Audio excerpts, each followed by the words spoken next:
It's going pretty well. Just kind of getting here and working as a team, getting the new players in the mix. Got all of our fitness out of the way, so kind of just trying to get everyone acclimated. There's a lot of new girls on the team, so it's a lot of new connections we have to make, but we're making it through. We're up in Canada. You know, that was an experience all in itself. Long bus ride, a long time to chit-chat and get to know everyone and just make those connections so we can make them on the field. A lot of talent from the younger players, desire and hunger from the returning players. And there's a lot of teaching to do because a number of the younger players are going to basically see a lot of time.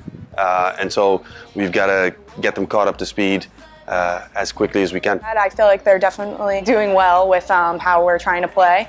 And we have a lot of returners too, so it's good that we can get them kind of how we're playing and working together as a team. It's kind of exciting that we have a lot of the same players, so we know how we all operate, and just really excited to get the group together again with the new players. The girls know what to expect, so it's always good to have people who know how the system works a little bit, and since we did go so far last year, it makes our job a little bit easier because there's nothing new coming our way. It's the same season, the same teams, and we're just gonna fight through like we did last year, hopefully get the same result, if not even better, and then just share our experience with everyone else who is on the team. It's invaluable to have the returning players who have already gone through this process. They understand the rhythm of the season and what preseason is about as far as the grind that it is. But there's also a lot of fine-tuning that goes on in preseason as well. We're working on combinations as far as positions are concerned.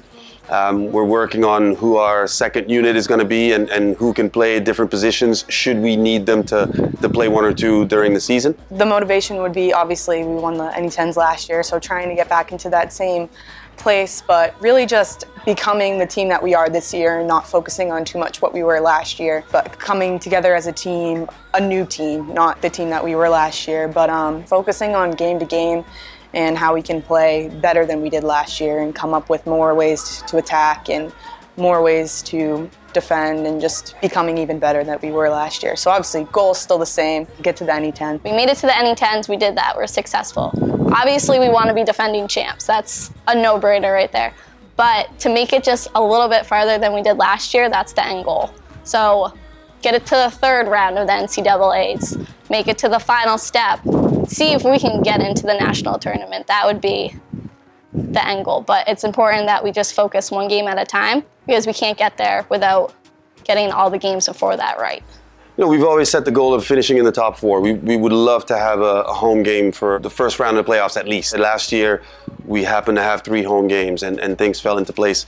The players, the people who we have, understand that that's gone, it's in the past. It was an awesome experience to go through, but they're hungry. They want more. They know that, once we played our final game last year, there were some regrets, not about the season, but about the way that things went down that final game. And so we need to get back to that level, and that motivates them altogether. There's nothing that I need to say or do to get the group of people that we have going, because they're all self-starters. They're all motivated athletes, and they want to compete. They want to get better every day that they get on the field, and that is going to bode well for us moving forward for sure.